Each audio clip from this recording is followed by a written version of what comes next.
Starting. Okay, so everyone always says to me, Rick, you look like a deer in the headlights when the recorder comes on. And now I'm looking straight at the camera and I'm ready for today. Hey, everybody, it's Sunday. I don't usually do my live streams on Sundays, but I did last week and I'm doing it this week because it's kind of cool. It's kind of fun. We're going to talk about why record labels are finished. And this honestly comes from, no lie, I get probably 50 to 75 emails a day from people either sending me songs or asking me how to promote their music.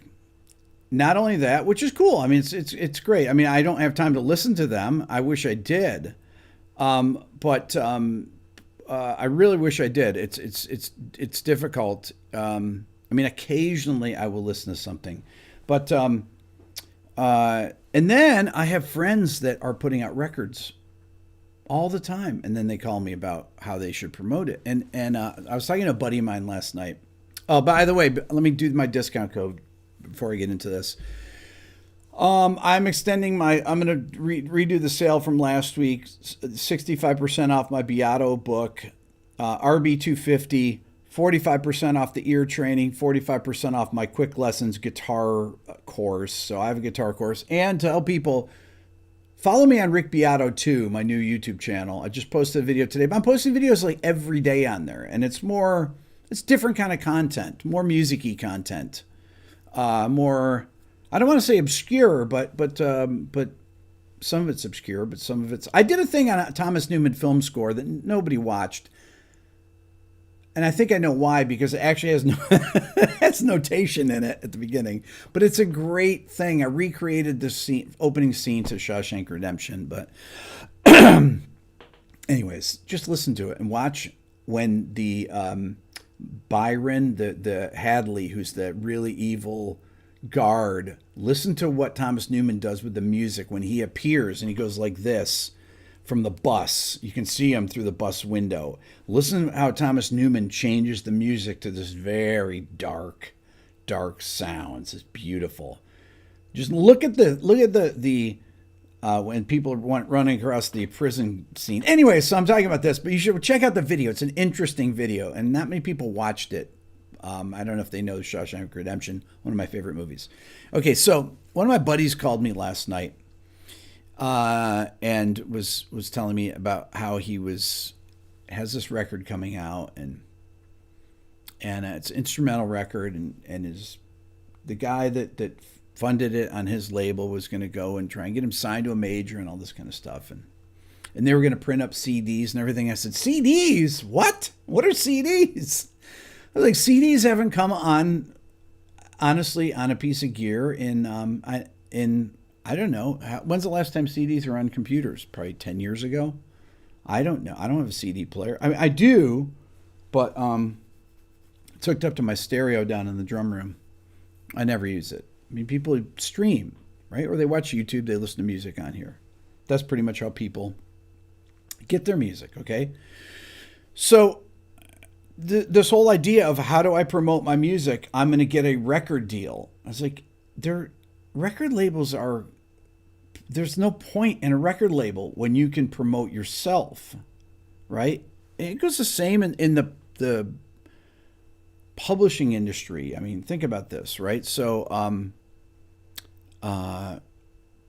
if some major news outlet does a story on somebody that's, let's say somebody's got a record coming out, whoever it is, Billie Eilish, let's say, has a record coming out, and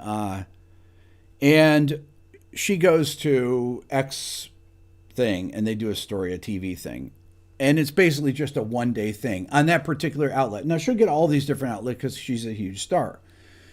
Or Olivia Rodrigo, whoever it is, right? But it's a one-day thing at each thing, okay? But if you make a YouTube video of it and it's a great video, then YouTube will push it forever if it's a great video. I mean, I have a video from 2 years ago that's got 14 million views. It's my biggest video on my channel. And it got 600 and something thousand views last month. And YouTube just keeps pushing it, right? So these kind of media, social media, will keep, especially YouTube has this life that just keeps going well beyond when the story is, okay? And if it's about something in, general, whatever it is, it'll, if you put something on Instagram, it has about a 2-day life cycle or so, maybe 3-day, 4-day life cycle if you're lucky, right? If you put something on TikTok, unless it becomes a viral video, if it becomes a viral video, it can have a huge life cycle on it, stuff, right? So these are things that, so there are outlets to get your music out to people, but they require you actually doing it yourself. And this is kind of the thing that people don't know how to do, or they just don't know how to organize how to do that. And I want to talk about that today. How do you actually take what you've done and promote it to people to get it heard? Okay, so I've done these things in the past where I talked about this stuff, but it's looking at things on using the old school music business model just doesn't work anymore. There's no radio stations anymore. In the past, radio stations, historically, let's go back just 10 years ago, you could go and basically, a record label could go and pay a radio station, not directly, but through having the artist come there and do some type of a gig for the radio station. You guys have all known, any of you that are over, over 35 years old know this, that people would come to your hometown and they would perform on a radio station. Well, those things were done. They would do that for free, and this is a form of payola, in order to get an ad on the station, to get added to their playlist, okay? Because a playlist on a radio station is the same thing as being playlisted on Spotify, on Apple, or wherever there are playlists, okay? So nowadays, record labels have to go to Spotify, which they have an interest. Certain labels own small pieces of Spotify. Sony, I think it's Sony, Warner, and Universal or something own a piece of Spotify. But you have to get playlisted. Well, what types of playlists are there? If I think about some of the ones that I've covered here on my channel, like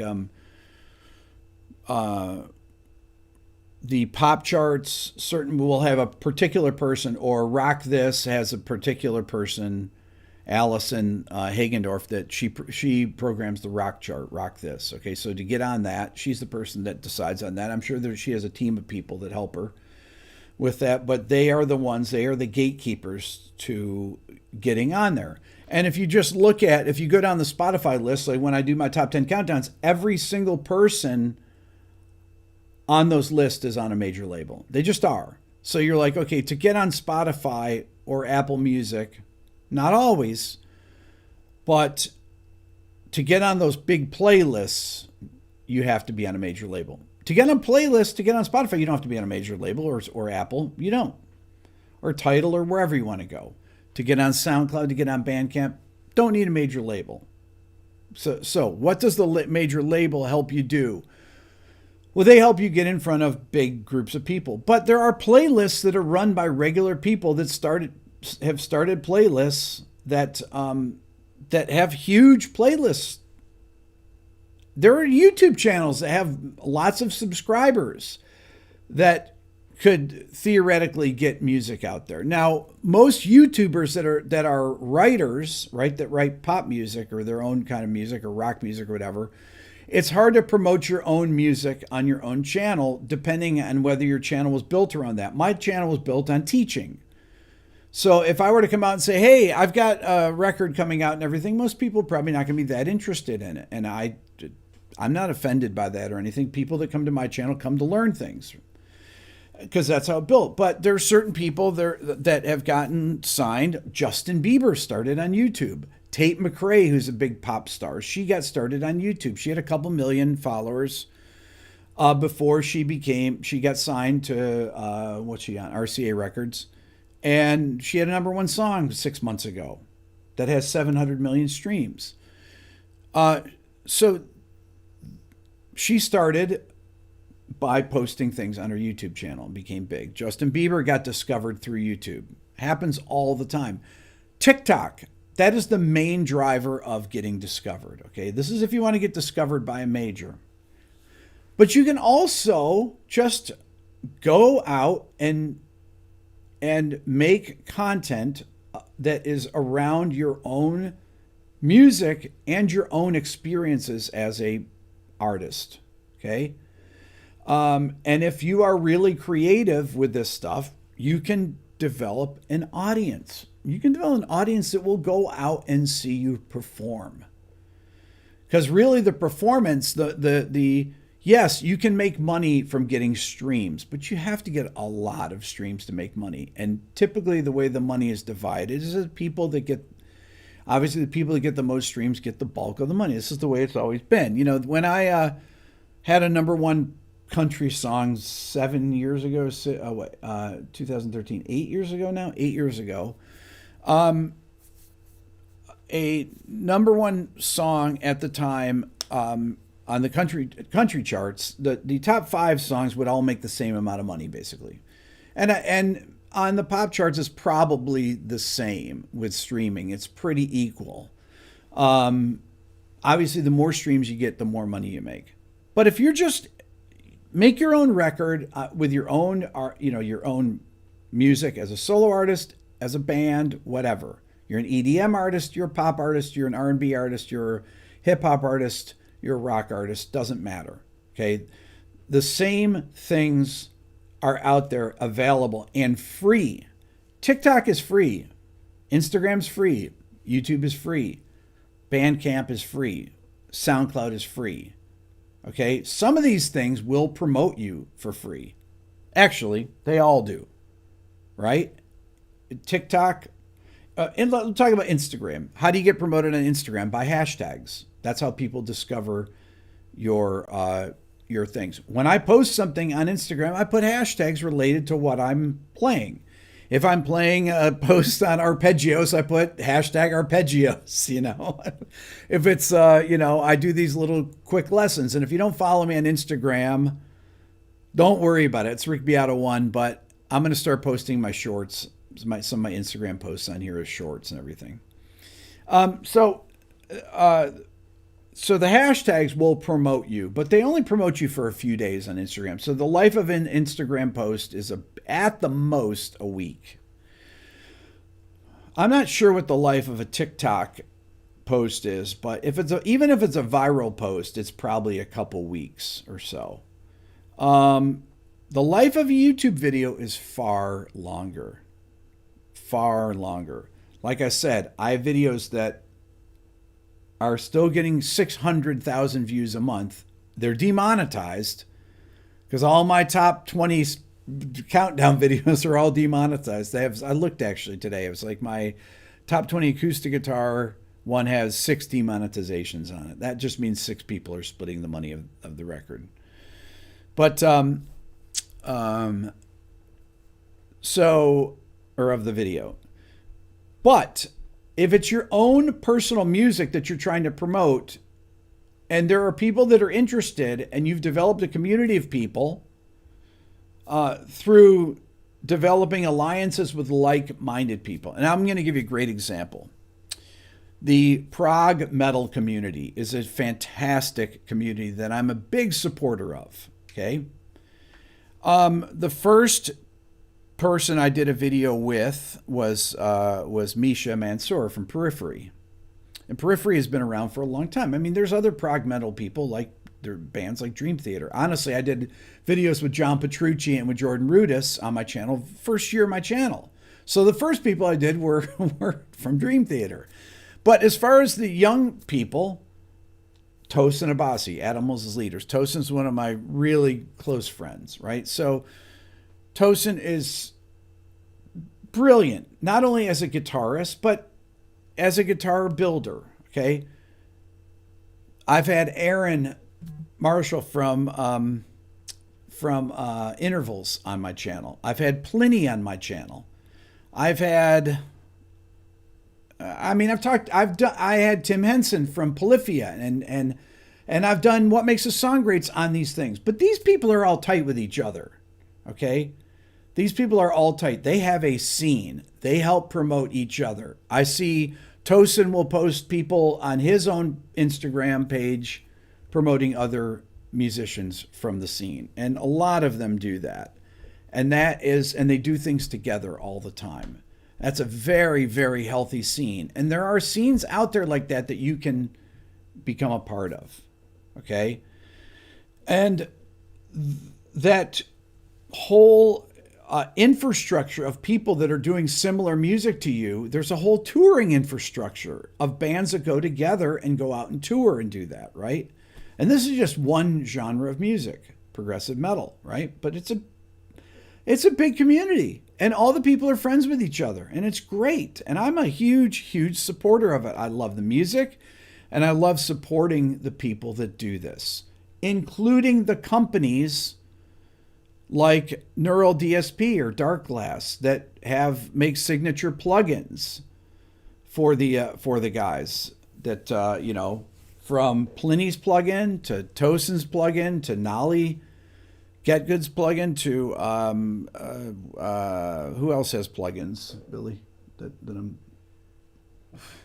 They all have, so there tons of them have plugins, right? Have their own plugins that Neural DSP makes, right? And they're all part of the same community, and it's great.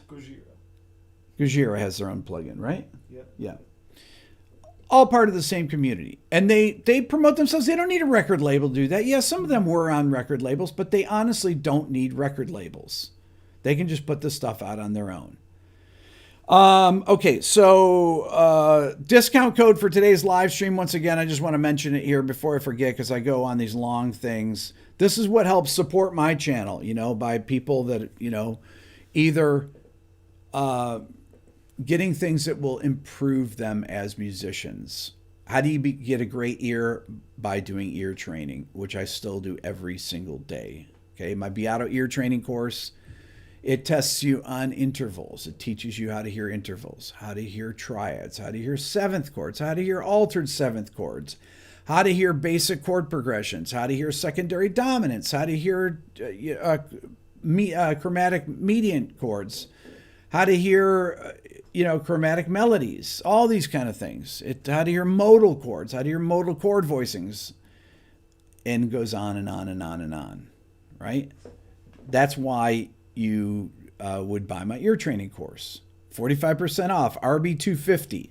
I have to tell things. I always forget. I'm like, I talk about these things. People don't even know what they are. Like, what's your Beato book? It's a music theory and improvisation textbook, basically. I sell it as a bundle with a bunch of transcriptions from some of my YouTube videos and some of my Instagram posts. And that's 700-page PDF. Okay, the Beato book bundle, right? Discount code for that is RB250, 65% off. And then my Quick Lessons Pro, which goes really with a lot of the Instagram posts I've done. And then I'm doing some of the shorts. I'll put up 2 shorts this week. If you get a chance, check out my shorts. If you're not an Instagram follower, you can see the kind of things I do on Instagram. And these are the things that I've made extended lessons on, okay? RB250. That's a great way to support the channel.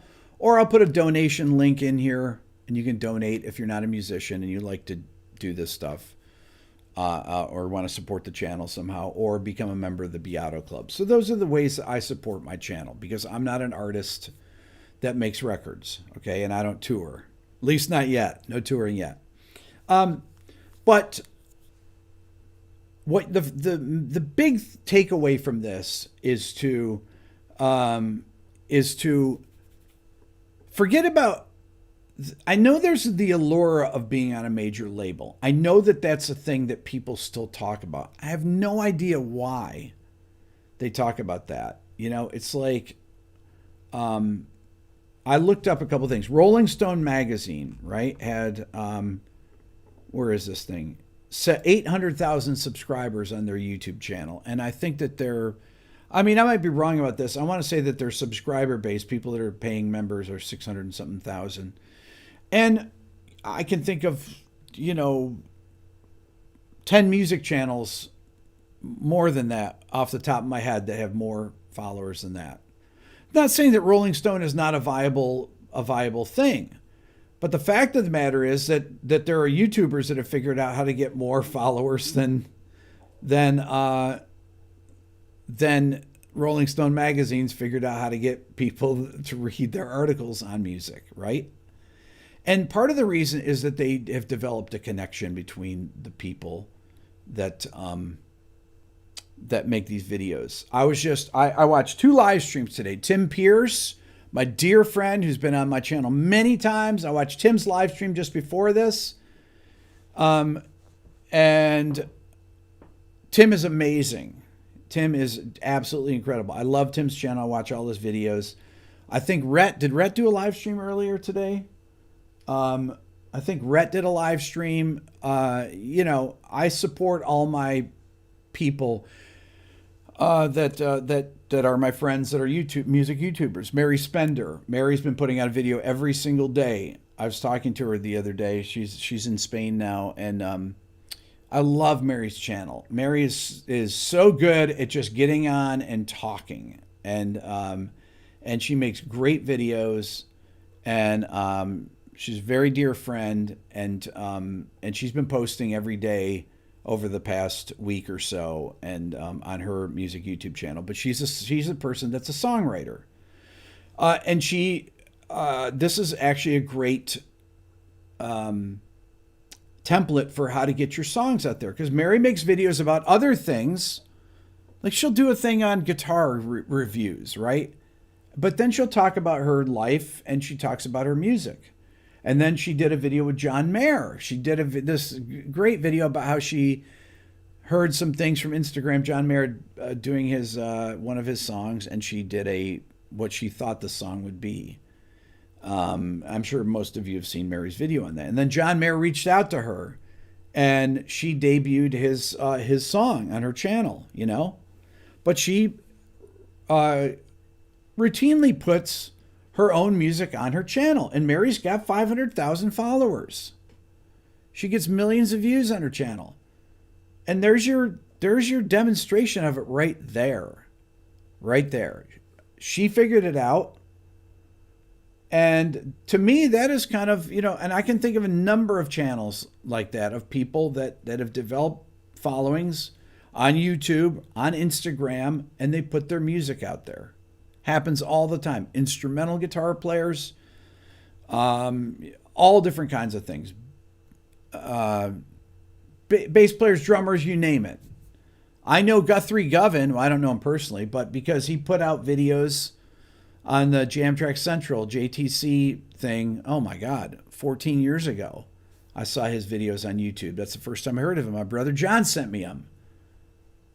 Guthrie's a huge guitar player out there. One of my all-time favorite guitar players. Phenomenal guitar player. How did he get known? Posting videos on YouTube. That's it. I never heard of him before then. I don't think he had any records out at that time. I mean, he had played with Asia and some people like that, but nobody knew him from that. Anyways, so these are the same types of ideas. You just have to figure out who your community is and how to connect with them, because you have to do these things with groups of people. It's difficult to do it on your own. When I started my YouTube channel, I had people that reached out to me that were guides to me. And I had people like Rhett Shull that was the one that got me to start my channel, right? And I talked to Rhett about stuff. I have my friend Keith Williams, 5 Watt World. I talk to Keith every day. He's one of my best friends. We've been friends for 35 years. If you don't follow 5 Watt World, follow it. He makes amazing documentaries, short histories on instruments. Gibson Les Paul, the Telecaster, the 59 Burst, the Princeton Reverb, everything. He's got great documentaries. Just did a Martin video on the D18 and D28, the Dreadnoughts, and so I talk to these people. They're my community. My community is YouTubers: Adam Neely, Paul Davids, Marty Schwartz, Pete Thorne, Tim Pierce. I talk to them. I talk to these people all the time. right? We bounce ideas off each other. Try and find a community of people of like-minded music and use them as your sounding board for how to continue to develop what you're doing, whether it's through social media posts, whether it's through how you're going to distribute your music, how you're going to attack getting publicity for your thing. Maybe you're going to go on other people's channels when you have a record coming out, and you're going to do that, or you're releasing a new course. When I put out my quick lessons course, that's my guitar course, and I'll give you the discount code again, RB250. Okay, so I did a year and a half worth of posts on Instagram where I did these 45-second to 60-second lessons where I have a concept. I tell you what it is. I've made them more elaborate. Sometimes I'll do little video overlays or something, or I'll do some little. I make sure they're not just static videos, where because that's boring. I like to have a little bit of production value in them, and I put the things that I'm talking about in text on the screen. Okay, I took all the top ones on that, and I built full-length lessons on them. And you know where I got that idea from? From Tosin Abasi. Tosin said to me, you should make a book of this stuff, or you should make a course of this. I would buy a course of that. And I was like, that's a great idea. You know where he said it? He said it in the comments on one of the posts. So Tosin gave me the idea to do that. And I was like, that's a great idea. So I have a 5-hour course with 28 lessons.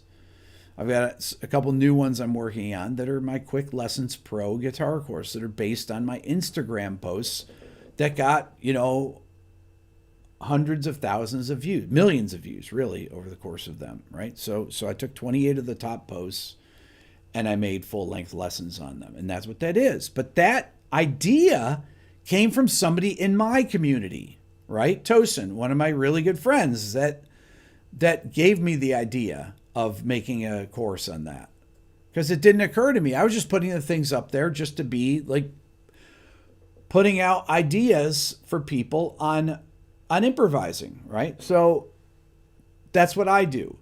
And my thing, that the way that people support me is they support me through YouTube, because there's no way to support people through Instagram. Well, there is now. I guess you can monetize things, but it's like I can't even figure that out.